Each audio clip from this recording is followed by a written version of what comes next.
Thanks for watching. Don't forget to like, comment, share and subscribe to Mufti Tariq Masood, famous scholar. سب سے پہلے قرآن کی آیت ہے 29ویں پارے میں بھی ہے 28 اس میں قد افلح المؤمنون جو سورہ مومنون ہے اس میں بھی ہے کہ اللہ نے فرمایا زوجہ کے علاوہ کوئی بھی راستہ اختیار کرتا ہے فاولئک هم العادون. اور اس میں الفاظ دیکھو فمن ابتغى وراء ذلک. ذالک جو ہے نا یہ بلاغت ہے. ذالک اس میں اشارہ ہے, جب ہاتھ سے اشارہ کرتے ہیں نا اس وقت کہا جاتا ہے.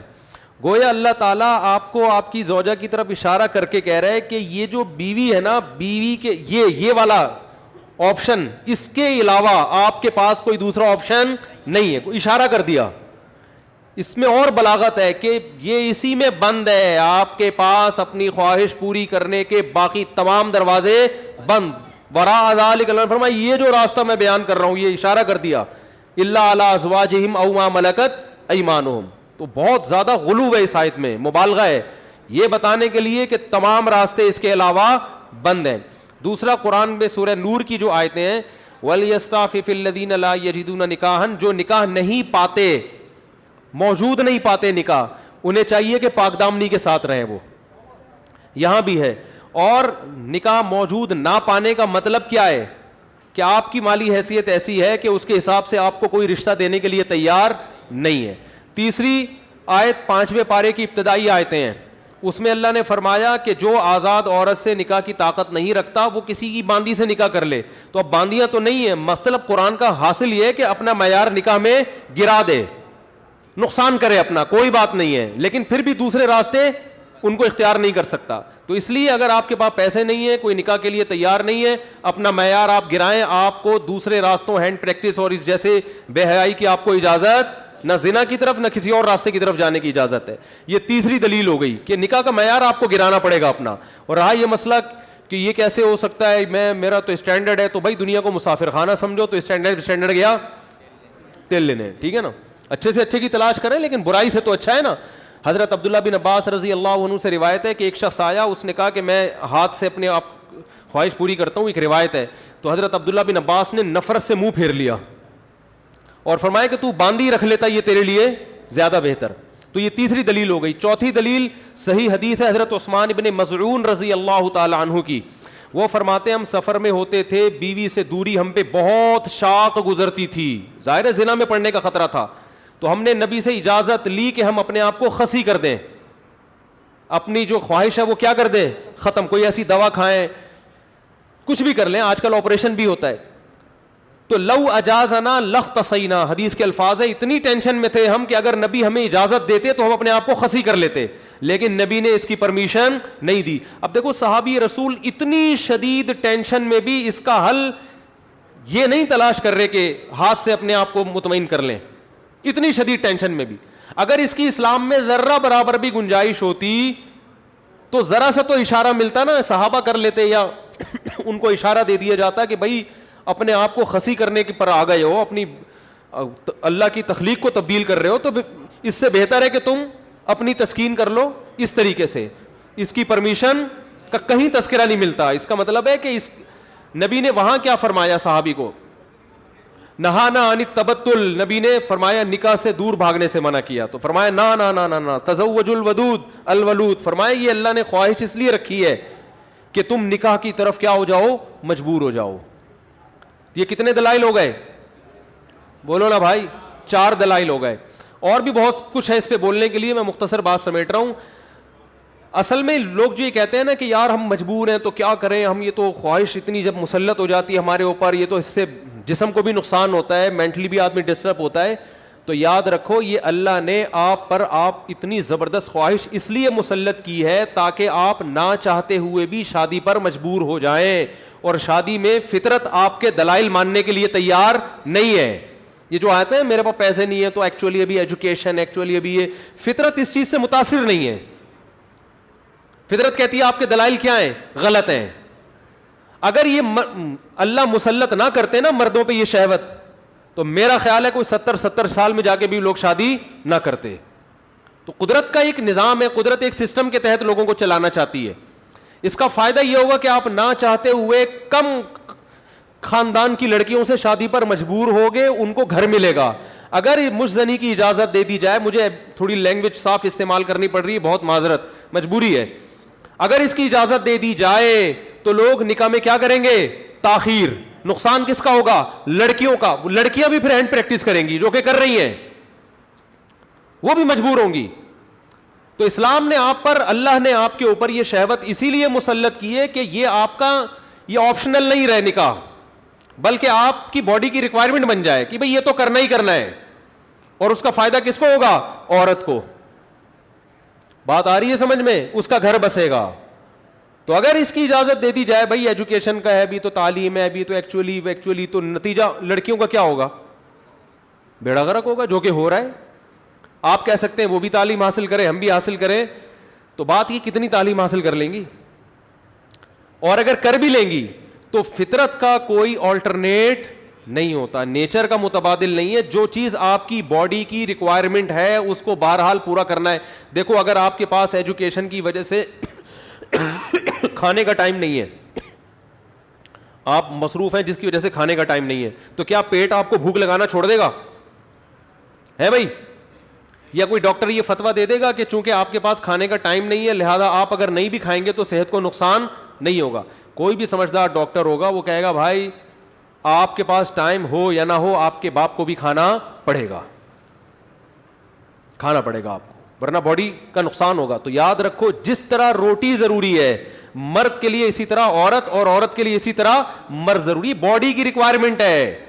تو اسلام چونکہ نیچر کے خلاف نہیں چلاتا آپ کو, اس لیے اسلام نے تمام راستے بند کر دیے خواہش پوری کرنے کے, کیونکہ وہ سارے ان میں سے کوئی بھی نیچرل نہیں ہے. صرف ایک ہی نیچرل ہے کہ مرد کا کانٹیکٹ عورت سے اور عورت کا مرد سے, اس کے علاوہ کوئی نیچرل نہیں ہے. ہاں ایک آخر میں بات ضرور کہوں گا, ڈاکٹر ذاکر نائک صاحب اللہ ان کی عمر میں برکت دے, انہوں نے یہ کہا ہے کہ زنا سے بچنے کے لیے اگر کوئی یہ عمل کرتا ہے تو شاید مستحب ہو. تو یہ بھی ایک اصول یاد رکھیں, بڑی برائی سے بچنے کے لیے اگر کوئی چھوٹی برائی کرتا ہے تو ہم یہ تو کہیں گے کہ یار چلو بڑی سے بچ گیا, لیکن اس چھوٹی کو بھی برائی ہی کہا جائے گا. کوئی اگر ہیروئن کا عادی ہے, ہم اسے ہیروئن چھڑوانے کے لیے چرس پہ لے آتے ہیں کہ یار چلو اس سے تو بچے گا نا, اب ایک دم تو نہیں چھوڑ سکتا. تو یہ اس عمل کی یوں تو تعریف کی جائے گی کہ یار چلو اس برائی سے بچ گیا, لیکن اس کی بیس پہ چرس کو آپ یہ کہہ دیں شروع کر دیں کہ چرس جائز ہے یا وہ بھی کوئی افضل چیز ہے, اس کی پھر بھی اجازت نہیں ہوگی. تو اصل راستہ یہی ہے کہ کسی کو زنا کا خطرہ ہے بھاگے وہاں سے بس, اور وہ کس کی طرف لپکے؟ نکاح کی طرف لپکے, معیار اپنا گرائے, اور پھر بھی نکاح نہیں ہوتا تو روزے رکھے کثرت سے تاکہ جسمانی قوت ٹوٹے. اور آخری بات یہ کہ یہ جو عمل ہے ہینڈ پریکٹس کا, یہ زنا سے انسان کو بچاتا بھی نہیں ہے. یہ بھی 100% غلط ہے کہ اس کے کرنے سے آدمی زنا سے بچ جاتا ہے, کیونکہ اس میں آدمی کی ڈیزائر پوری طرح پوری نہیں ہوتی, اس کی ٹھڑک بڑھتی ہے, کم نہیں ہوتی.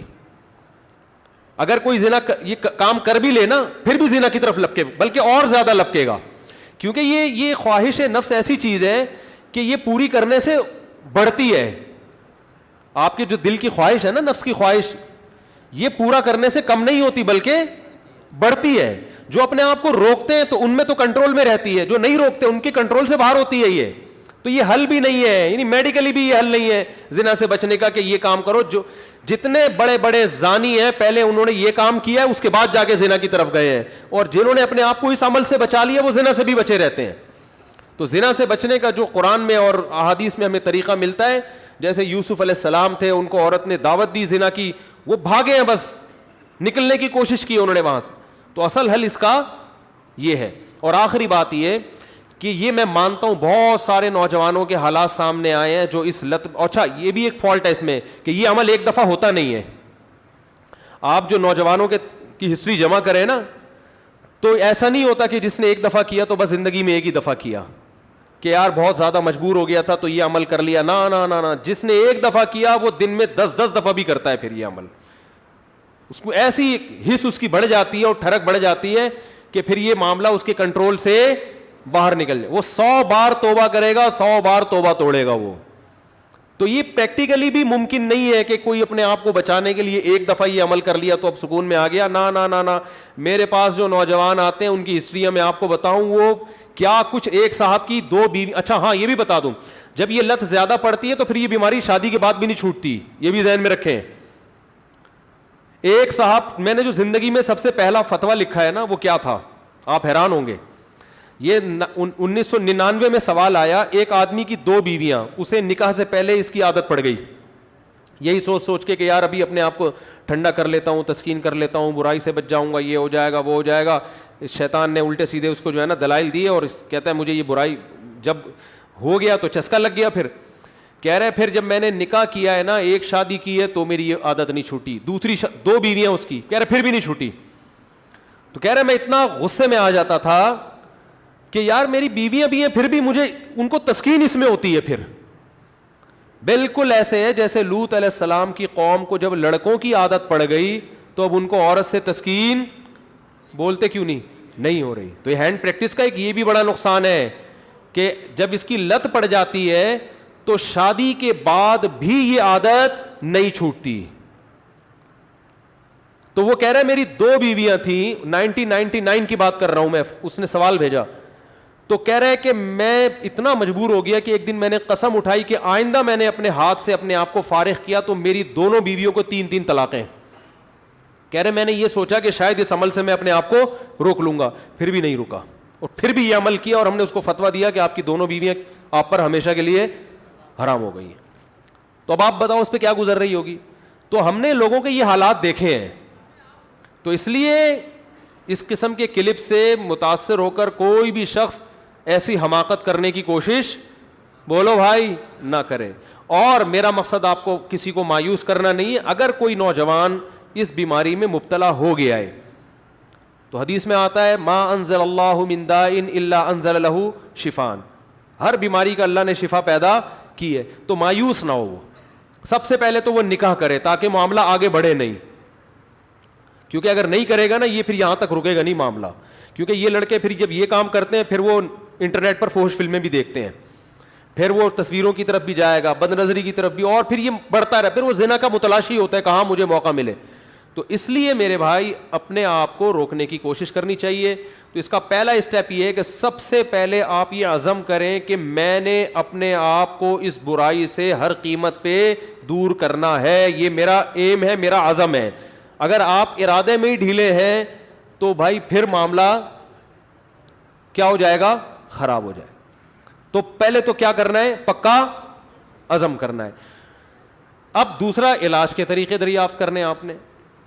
سب سے پہلا کام یہ کرنا ہے کہ انسان کو جہاں برائی کی عادت پڑتی ہے نا وہاں برائی چھوٹتی نہیں ہے. آپ کی کوئی خاص ایسی جگہ جہاں آپ سونے کے لیے لیٹتے تھے اور وہاں پر آپ پہ یہ شہوت کا جنون چڑھتا تھا, تو اپنا ٹھکانہ وہاں سے کیا کر لو, چینج کر لو. رات کو سونے سے پہلے مطالعہ کر کے سو. کوئی اپنے سرہانے کتاب رکھی جائے. جو نوجوان خدا نخواستہ کوئی اس میں مبتلا ہے تو اس کو بتا رہا ہوں میں, اپنے سرہانے کیا رکھیں, کوئی دلچسپ کتاب رکھیں. بستر پہ جیسے ہی لیٹے, جو معمولات ہے نا آیت الکرسی پڑھنا, دعائیں پڑھنا, بستر پہ لیٹنے سے پہلے پڑھ لیں وہ, تاکہ آپ جب بستر پہ جیسے ہی جائیں تو آپ کی سوچ جو ہے نا وہ مطالعے کی طرف چلی جائے.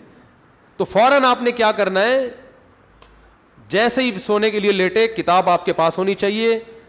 بستر پہ جاتے ہی آپ اس کتاب کا مطالعہ کرنا شروع کر دیں. انسان جیسے ہی لیٹ کے مطالعہ کرتا ہے اس کو نیند آ جاتی ہے, آپ سو جائیں گے, کیونکہ زیادہ تر نوجوانوں کے پر یہ اٹیک رات کے ٹائم ہی ہوتا ہے. دوسرا کام ہو گیا. تیسرا مسئلہ یہ ہو گیا کہ آپ کسی ڈاکٹر کو بھی بتائیں, ماہر نفسیات کو, لیکن ماہر نفسیات سے کہیں کہ مجھے یہ برائی چھڑوانی ہے, کیونکہ ماہر نفسیات بعض دفعہ اور ڈال دیتے ہیں اس برائی میں.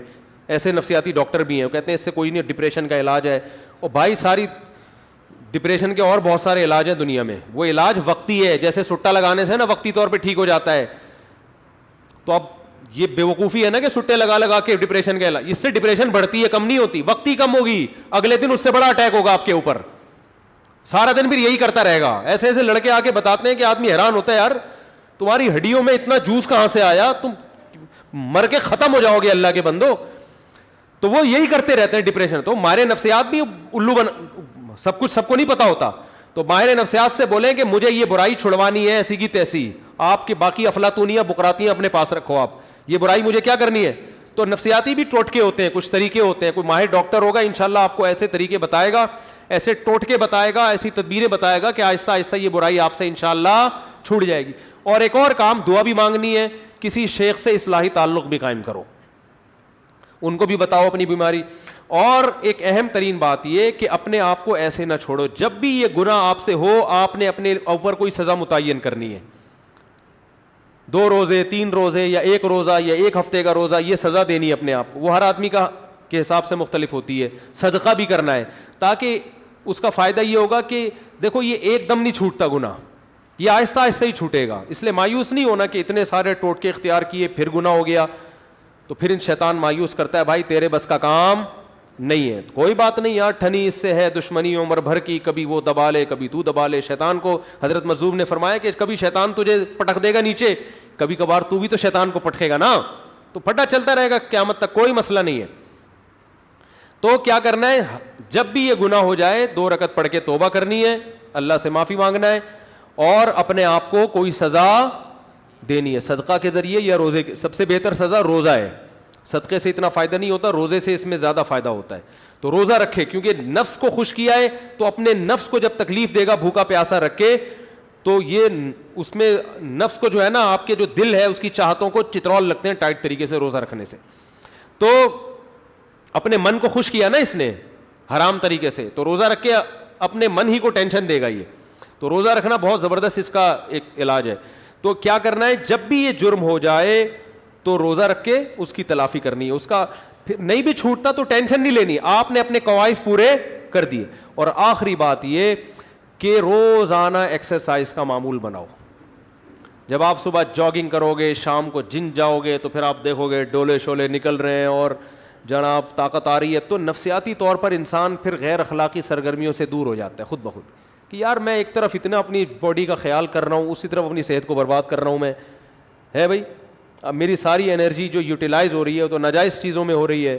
تو یہ لاشعوری طور پر جب انسان مفید کاموں کی طرف آتا ہے تو نیگیٹو سوچ اس کی خود بخود, بولتے کیوں نہیں بھائی, کبھی کسی ہیروئنچی کو جم جاتے ہوئے دیکھا آپ نے؟ وہ نہیں جاتا, کہتا ہے ابے جاؤ باڈی کی ایسی کی تیسی, مزہ تو آ رہا ہے نا چھٹا لگانے میں. تو جو جم جائے گا وہ ہیروئن نہیں پیے گا, جو ہیروئن پیے گا وہ جم نہیں جائے گا. تو اسی طرح جم جانے والے بھی اکثر ان برائیوں سے بچ جاتے ہیں, اور اس برائی سے بچنے کا بہت فائدہ ہے دنیا میں بھی آخرت میں بھی. دنیاوی فائدے کیا ہیں وہ پھر کبھی انشاءاللہ کسی اور وقت بتائیں گے, اخروی فائدے تو ہیں ہی بہرحال. لیکن میں نے آپ کو بتایا اس میں مایوس نہیں ہونا, یہ چیزیں جلدی نہیں چھوٹتی. ایک چیز کی لت اگر پڑ چکی ہو تو پھر ٹائم لگتا ہے چیزوں کو چھوٹنے میں, لیکن لڑتے رہنا ہے زندگی بھر, ہتھیار ڈال کے بیٹھنا نہیں ہے کہ نہیں بھائی اب تو ڈاکٹر فلاں نے بھی کہہ دیا تو فلاں ڈاکٹر نے بھی. ایک لڑکے کو ڈاکٹر نے خود اس مرض میں ڈالا ہے, وہ بچتا تھا ان چیزوں سے, ڈاکٹر کے پاس گیا, ڈاکٹر نے کہا کوئی حرج نہیں ہے اس میں کر لو, کوئی میڈیکلی کوئی نقصان نہیں ہے. میڈیکلی بھی نقصان ہے, حقیقت ہے, یہ کہنا کہ میڈیکلی نقصان نہیں غلط ہے, اور ذہنی طور پر تو بہت نقصان ہے. دیکھو لوط علیہ السلام کی قوم جو برائی کرتی تھی اس سے میڈیکلی کوئی نقصان نہیں تھا, لیکن وہ بیچارے نکاح کے قابل رہے نہیں. وہ کہنے ما لنا فی بناتک من حق, اے لوط ہمیں عورت سے نکاح میں دلچسپی ہی ختم ہو گئی ہے. تو یہ کتنا بڑا نقصان ہے کہ نہیں ہے. تو جو لوگ لڑکوں کے عادی ہو جاتے ہیں ان کو عورت میں دلچسپی ختم. اب میڈیکلی تو سب کچھ صحیح ہے, آئرن بھی صحیح ہے اور جناب پوٹاشیم میگنیشیم سب کچھ صحیح ہے, تو باڈی کو تو کچھ بھی نہیں ہوا, کھوپڑی آؤٹ ہو گئی.